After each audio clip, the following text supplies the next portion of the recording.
वार्ता विभूषणम् अमरकीर्त्युच्चारणं प्रबुद्धं लोकजीवनं प्रणय प्रमत्त जागदीपनं वन्दे জীবন সৎপুরুষ।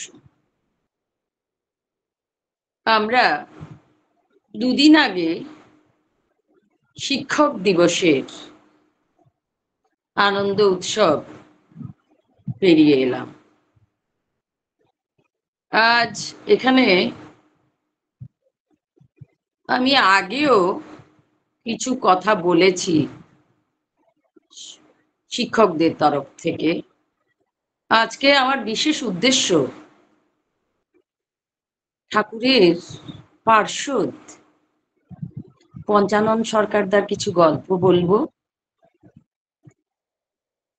আর আমার আচার্যদেবের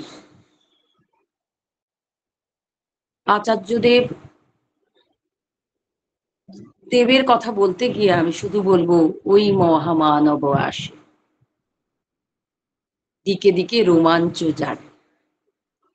তাই প্রথমে দয়ালের চরণে প্রণাম জানাই জগৎজননী বড়মার চরণে, প্রণাম জানাই পূজ্যপাদ বড়দার আতুল চরণে, প্রণাম জানাই আমাদের প্রিয় আচার্যদেবের চরণে এবং ইষ্ট পরিবার সহ এখানে আমার শ্রদ্ধার্ঘ্য যেসব দাদা ও মায়েরা আছেন সবাইকে আমার ভক্তিরঞ্জিত জয়গুরু জানাই। আমাদের গুরুজনেরা আমাদের আশীর্বাদ করেন, জীবনে অনেক বড় হও বাবা, অনেক যশ খ্যাতি অর্জন করো বাবা, সবার মুখ উজ্জ্বল করো। কিন্তু সে আশীর্বাদের পরিণাম হয়ে যায় এক এক সময় ভয়ঙ্কর। পেয়ে বসে ছেলে মেয়েদের মধ্যে একটা প্রতিযোগিতার নেশা, এতে হয়ে ওঠে কখনো স্বার্থপর, কখনো অহংকারী, নিজের কাঙ্ক্ষিত জায়গায় না পৌঁছাতে পারলে ডিপ্রেশনেও তাদের ভুগতে হয়, কখনো নিজেকে শেষ করে দেয়, আত্মহত্যার পথ বেছে নেয়, জীবন থেকে চলে যায় সেই যে স্পোর্টসম্যান স্পিরিট নিয়ে আশীর্বাদ নিয়েছিল সেটা। আমাদের পূজ্যপাদ শ্রী শ্রী দাদা আচার্যদেবকে বলেছিলেন তিনি নাকি বাকসিদ্ধ পুরুষ। এই যে বাকসিদ্ধ পুরুষ বলে বলেছিলেন, সেই বাকসিদ্ধ কথাটার অর্থ কি? বাকসিদ্ধ বলতেই বা আমরা কি বুঝি?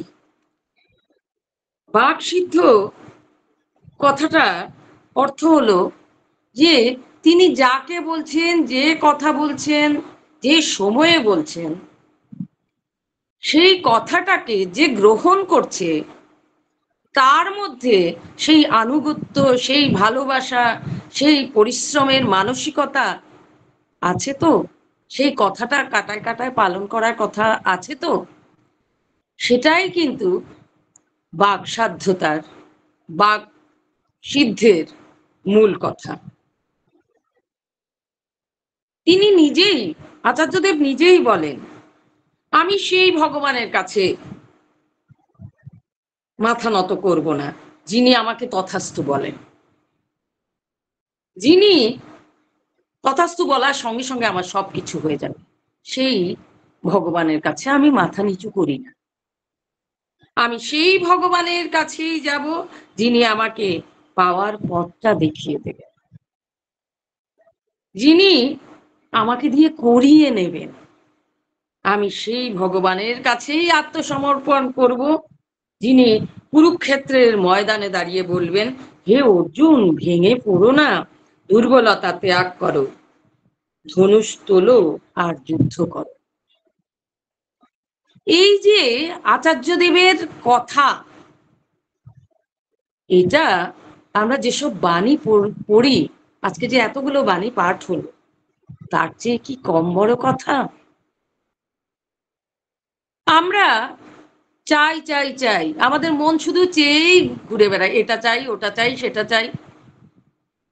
ঠাকুর আমি তোমাকে চাই, আচার্যদেব, আমি তোমারই মতো হয়ে উঠতে চাই। গিয়ে সারিবদ্ধ হয়ে সেই পার্শ্বদের সঙ্গে কথা বলে, পার্শ্বদরা আবার ইন্টারপ্রিটেশন করার সময় আচার্যদেবের কাছে অন্যরকম ভাবে একটা কথা যে এক মুখ থেকে আরেক মুখে যাওয়ার সঙ্গে সঙ্গে তার সমস্ত ভাবটা পরিবর্তন হয়ে যাচ্ছে, কিন্তু উপায় তো নেই। সবাই সবার কথা নিয়ে গিয়ে উপস্থিত হলো ওখানে। কেন? এই কথাটা কি আচার্যদেবের সঙ্গে যদি আমার আত্মার সম্পর্ক হয়, আত্মিক সম্পর্ক হয়, তবে কি আমার ঠাকুর ঘরে বসে বললে উনি শুনবেন না? অবশ্যই শুনবেন। তাই বর্তমানে আমাদের আধ্যাত্মিক পথ সুগম করার জন্য আমাদের জীবন চলার সাথী হিসেবে আমরা আমাদের আচার্যদেব, আমরা আমাদের পরম পূজ্যপাদ গোবিন্দাকে পেয়েছি। ঠাকুর বলে গেছেন না, কাটায় কাটায় গুরুর নির্দেশ পালন করতে হবে, বিনা ওঝর বিনা আপত্তিতে। যারা তা করছে তারাই ঠাকুরের কাছে। আমাদের যারা বসে আছেন দেওঘরে তারাও হয়তো অত কাছের মানুষ নয়। আমরা যারা অনেক দূর আছি, পাহাড়ে জঙ্গলে বসে আছেন একজন মা, উজাড় করে উৎসবের নিজের এক ফোঁটা চাল না রেখে ঢেলে দিচ্ছেন উৎসবের আঙিনায়। তিনি কি কম ভক্ত? তাই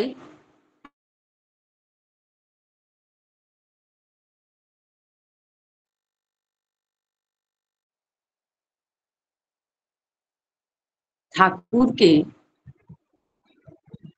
কাছের থেকে দর্শন করা, আমাদের বোধে আমাদের অনুভূতিতে ঠাকুরকে প্রতিষ্ঠা করা, অর্থাৎ ইষ্ট প্রতিষ্ঠা করা। ইষ্ট মানে মঙ্গলকে প্রতিষ্ঠা করা, আমাদের গ্রন্থি মোচন হওয়া। আমি তো ঘন ঘন যেতে পারি না দেওঘরে, তাই আমার মনে হয় আপনারা যারা যাচ্ছেন আচার্য দেবের কাছে, আমাদের এখনকার প্রধান শিক্ষকের কাছে, তারা যেন ওনার কথার থেকে ওই নির্যাসটা নিজের বোধে ফেলে নিয়ে আসতে পারে, নিজেদের সমস্যাগুলি আমরা অটোমেটিক্যালি নিজেরা সমাধান করে নিতে পারি। অবশ্যই ওখানে গেলে ডাক্তারের পরামর্শ পাওয়া যায়, সেখানে গেলে কিভাবে জীবনের জীবন পথে ছাত্রছাত্রীরা এগিয়ে যেতে পারে, নিবেদনের মাঝখানে তাও এগিয়ে যেতে পারে। কিন্তু আমার যেন কেন মনে হয় আমরা ওখানে গিয়ে শাড়ি পেতে ওনাকে যেন কষ্ট দিচ্ছি। আমাদের এই বোঝা আমাদের শিক্ষক যেন নিতে পারছেন।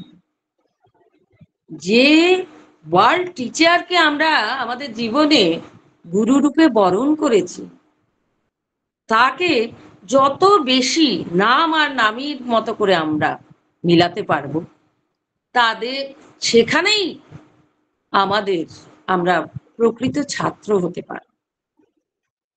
ওই গুরু শিষ্যর সম্বন্ধ যেমন ছাত্র মাস্টারমশাই সম্বন্ধ, ঠিক তেমনি স্কুলের মাস্টারমশাই আর কমান খমানের যেসব ছাত্ররা পড়াশোনা করছে তাদের বৃদ্ধতাও একই।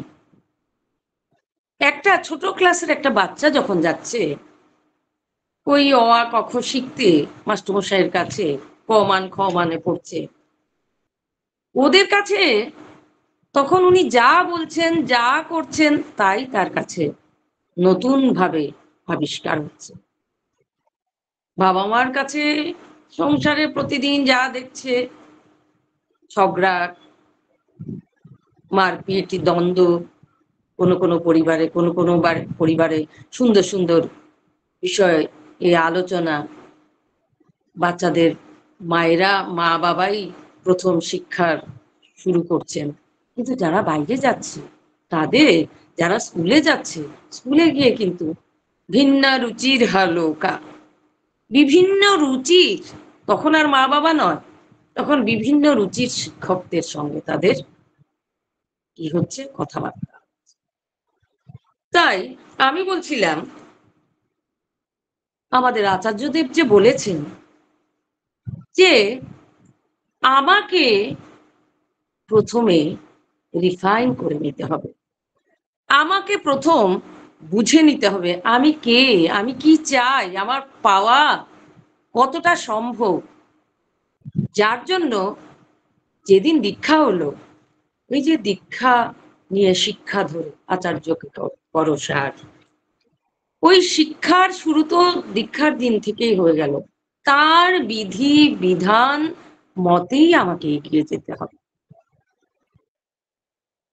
একবার আগরতলা থেকে একটি ছেলে গেল আচার্য দেবের কাছে, বর্তমানে শিক্ষক দিবসের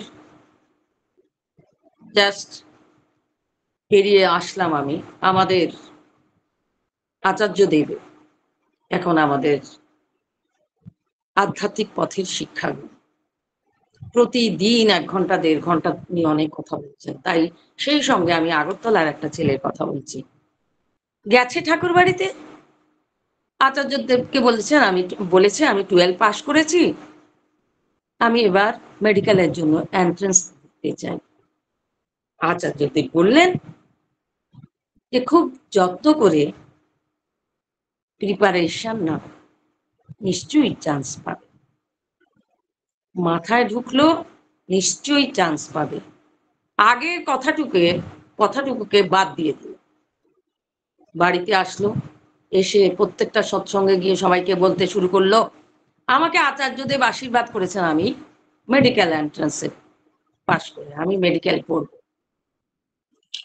যথারীতি এন্ট্রান্সের কোনো প্রিপারেশন নাই, 1 বার 2 বার 3 বার তার এন্ট্রান্স পরীক্ষা দেওয়া হলো, কিন্তু সে আর মেডিকেলে চান্স পেল না।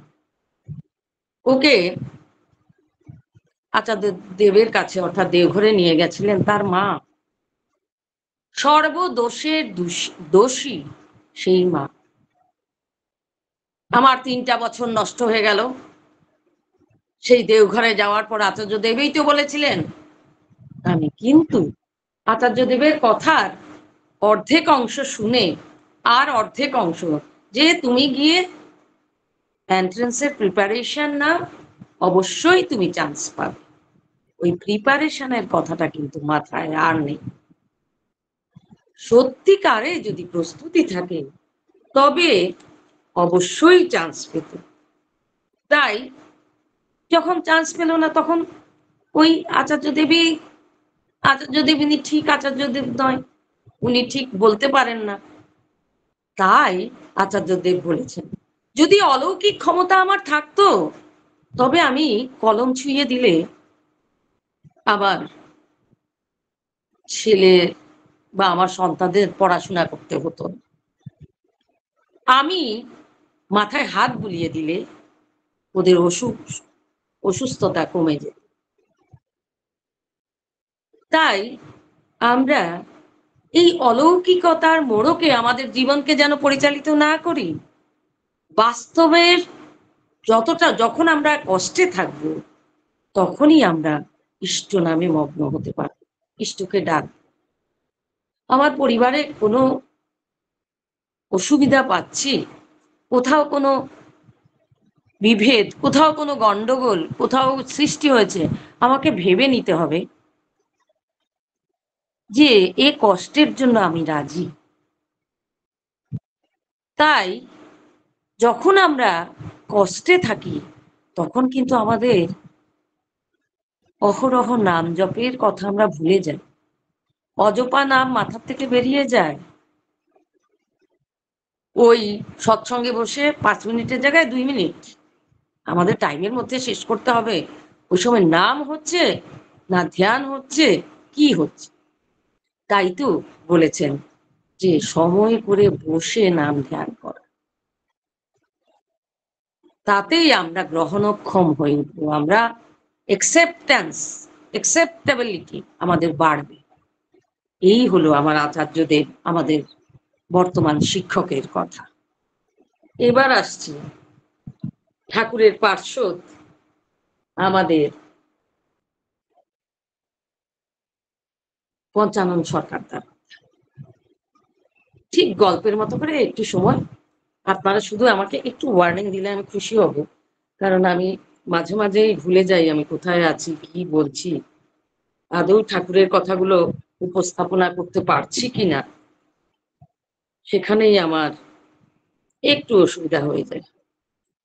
তাই বলছি যে পঞ্চানন সরকারদা একবার, তিনি তখন অধ্যাপনার কাজে ব্যস্ত আছেন কলকাতায়, হাতিবাগানে শুনেছেন একজন ভগবান রূপী ঠাকুর এসেছে। তখন তিনি বললেন, কাজ নেই যত শত, খুব বিরক্ত হলেন। এরকম হয়ে মানুষের সঙ্গে, যা ধর্ম সম্পর্কে ওনার খুব বাজে ধরনের একটা মানসিকতা ছিল, যে এইসব এই ঠাকুর ঠাকুর এদের ধরে কোনো লাভ নেই, বাস্তব জীবনে বাঁচতে গেলে আমার সব কিছুতে দরকার রিজনিং, অর্থাৎ যুক্তির দরকার। যুক্তিই হলো ঊর্ধ্ব মার্গের, এবং ভক্তির থেকে উনি যুক্তিকেই ঊর্ধ্বে স্থান দিয়েছিলেন। তাই উনি একটু কিছুটা বিরক্ত হয়েই বলে, কে এসেছেন একবার দেখে আসি তো, বলে সেই বাড়িতে গেলেন যে বাড়িতে ঠাকুর উঠেছে। সেখানে মহারাজ ছিলেন ঠাকুরের সেই পার্শ্বদ, যিনি ঠাকুরকে পরীক্ষা নিরীক্ষা শেষ করে ফেলেছেন, করে ঠাকুরের পরম বন্ধু, তুমি বন্ধু তুমি সখা, সেই মহারাজ যে সঙ্গে উনার দেখা বললেন, গিয়ে ওনাকে বললেন যে আচ্ছা, আপনি যে দীক্ষা দিতে এসেছেন, আপনি পড়াশোনা করেছেন কত? মহারাজকে জিজ্ঞেস করেছেন। তখন তিনি বললেন, তিনি মহারাজ পড়েছেন কত দূর? তিনি বললেন ওই 5-6। শুনে তো একদম অবাক। পঞ্চানন্দা ফিলোসফিতে MA পাস করা, বিভিন্ন কলেজে অধ্যাপনা করা, তারপর অঙ্ক আর সংস্কৃতে গভীর পাণ্ডিত্য, এ হেন ব্যক্তিকে 5-6 পড়া মানুষ যাজন করে দীক্ষা দিয়েছেন, মানে অবাক হওয়ার কথা। তার কিভাবে দীক্ষা হলো, ওনার কাছে যখন অন্যরা জানতে চাইলো, বললেন, আমি যখন কলকাতায় অধ্যাপনা করতাম তখন একজনের কাছে শুনলাম এরকম ভাবে হাতিবাগানে একজন গুরু এসেছেন, তিনি নাকি ভগবান।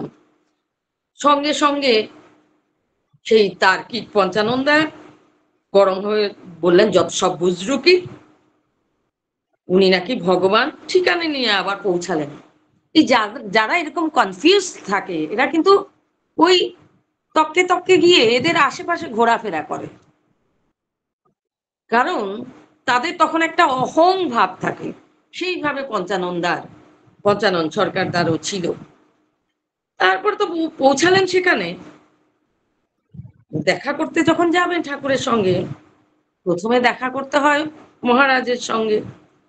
প্রথম মহারাজকে প্রশ্ন করলেন, আপনি আচ্ছা মানুষ তো,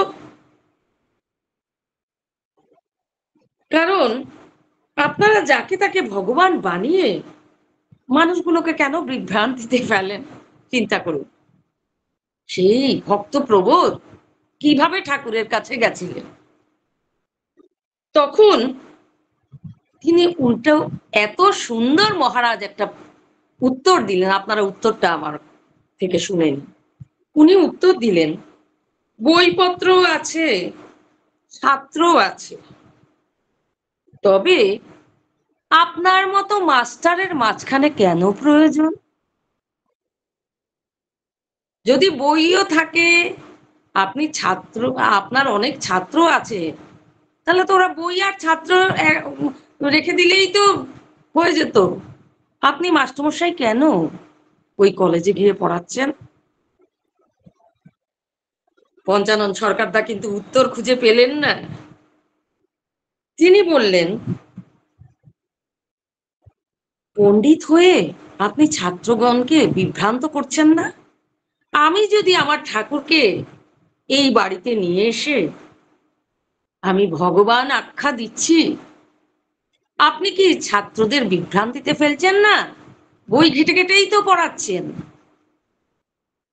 বিষয়ের অবতারণা করছেন। এগুলো প্রশ্ন শুনে প্রথমেই একটু ঘাবড়ে গেলেন আমাদের পঞ্চানন সরকার।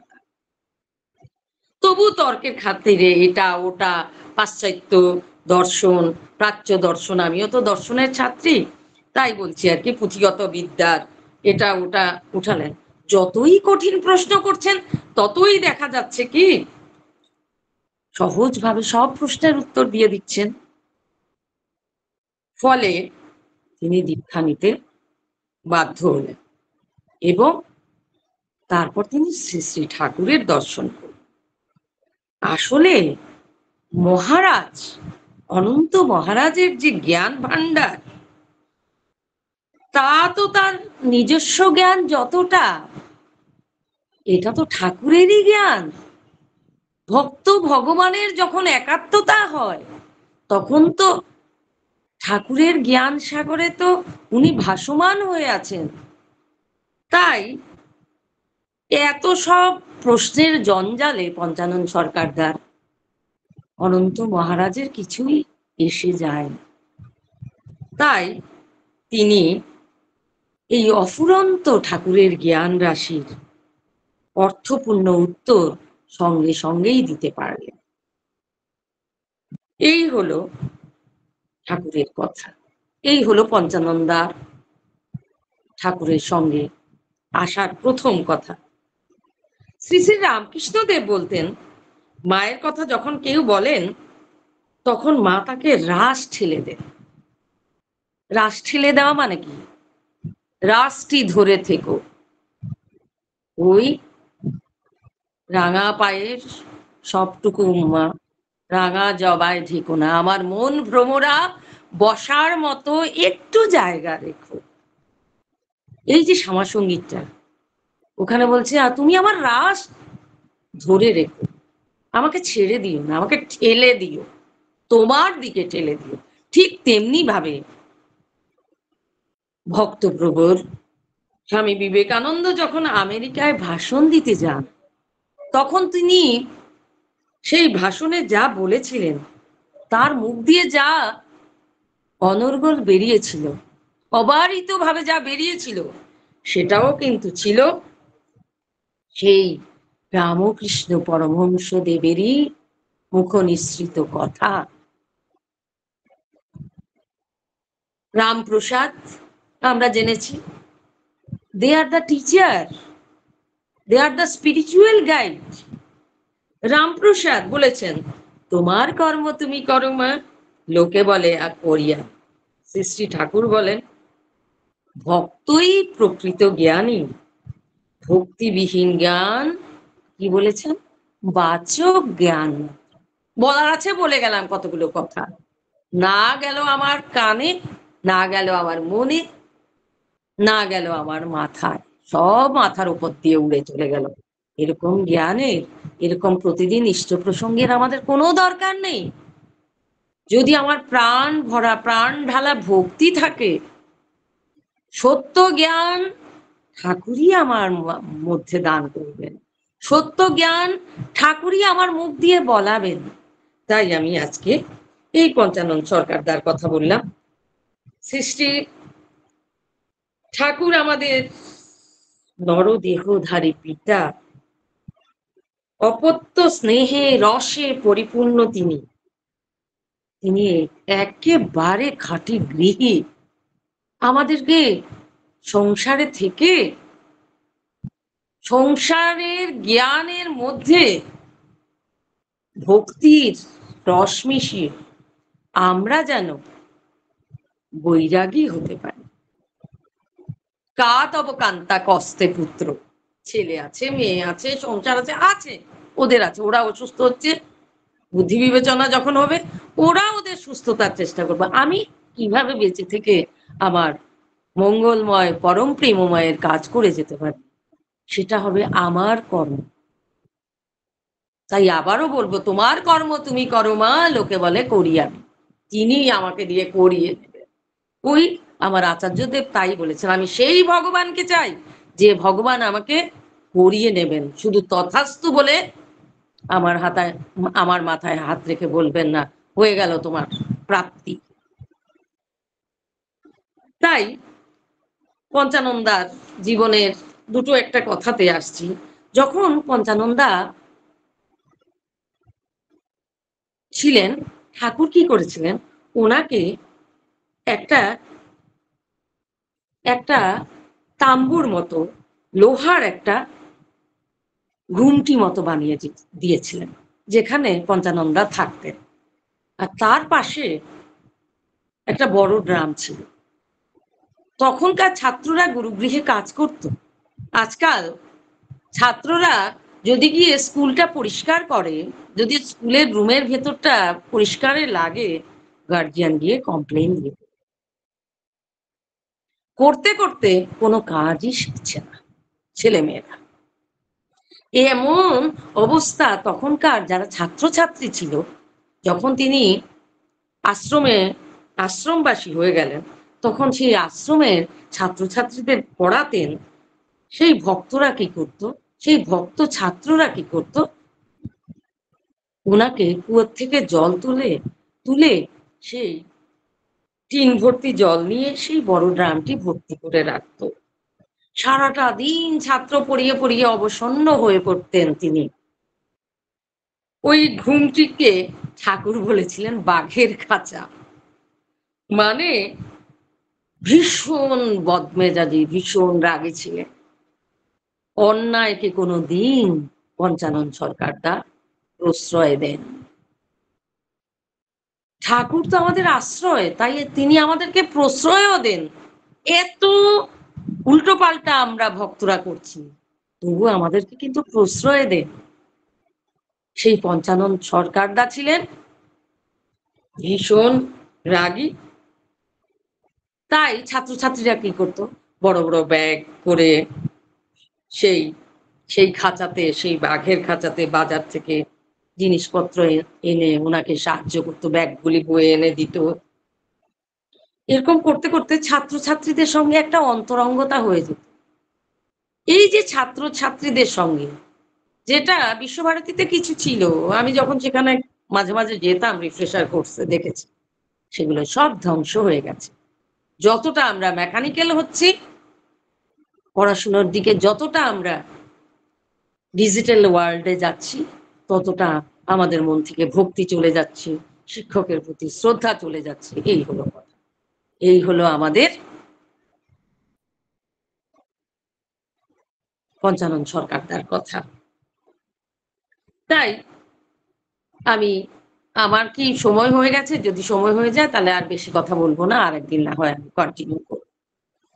তো এখন আমি যা বলতে চাইছি, ওই ভক্ত পরিবারের সংস্পর্শে তিনি আসতেন। দুপুরে অঙ্ক করতে যেতেন ভক্ত ছাত্র আশ্রমবাসী, সেখানে গিয়ে অঙ্ক করাতেন। যখন উনার শরীরে হাঁপানির একটু টান ছিল, উনার স্ত্রী কিন্তু অঙ্ক করিয়ে দিতেন। কি অদ্ভুত, এত সুন্দর করে অঙ্ক করিয়ে দিতেন। তারপর বলতেন যা তো টেস্ট পেপারটা নিয়ে আমিই করিয়ে দিচ্ছি। তারপর দেখা গেল উনার যে ছেলে, এই যে বংশানুক্রমিকতা, উনার ছেলে ম্যাট্রিক পাস করেছে, বিএ ক্লাসের সমস্ত অঙ্ক পড়িয়ে দিচ্ছে। সমস্ত জিওগ্রাফির যেসব অক্ষাংশ দ্রাঘিমাংশের যে অঙ্ক সেগুলো করেছি। এইগুলো হলো যেগুলি বংশ পরম্পরায় পাওয়া, এগুলোই হলো সন বাই কালচার। কিন্তু শেষ পর্যন্ত পঞ্চানন সরকারদা বা আমাদের কৃষ্ণপ্রসন্ন ভট্টাচার্য, ওনারা সেই জ্ঞান, সেই পিতৃদত্ত যে ঠাকুরের পার্শ্বদ হিসাবে ওনারা যতটা গেছিলেন, ওনাদের বংশ পরম্পরায় সেটা কি বজায় রাখতে পেরেছেন? অর্থাৎ আমরা যদি আমার পারিবারিক কালচার, আমার পারিবারিক শিক্ষাকে যদি আমি ঠিকঠাক করতে না পারি, তাহলে আমার শিক্ষার পরিপূর্ণতা হলো না। এইটুকু বলে আমি পঞ্চানন সরকারদার সঙ্গীত, কিভাবে তিনি সঙ্গীত লিখতেন, ঠাকুর কিভাবে ওনাকে দিয়ে সঙ্গীত সৃষ্টি করিয়ে নিয়েছিলেন, জোর করে ওনাকে সাহিত্য সঙ্গীতে নিয়ে এসেছিলেন, সেই কথাটুকু আজকে আমার মনে হয় আমার সময় শেষ হয়ে যাচ্ছে। আমি না হয় আরেকদিন আরো কোনো একটা বিষয়ের সঙ্গে এইটুকু বলে দেব। আজকে উপস্থিত দাদা ও মায়েদের আমার প্রাণন্দিত জয়গুরু, আমার অনেক অনেক ভালোবাসা। আমি যেন, ঠাকুর যেন আমাকে ভালোতেই বাস করতে দিন, এইটুকু দয়ালের চরণে প্রার্থনা জানিয়ে আপনারা সবাই ভালো থাকুন, সুস্থ থাকুন, স্বস্থ থাকুন, এই বলে আমার কথা এখানেই বিরাম দিলাম। জয় গুরু।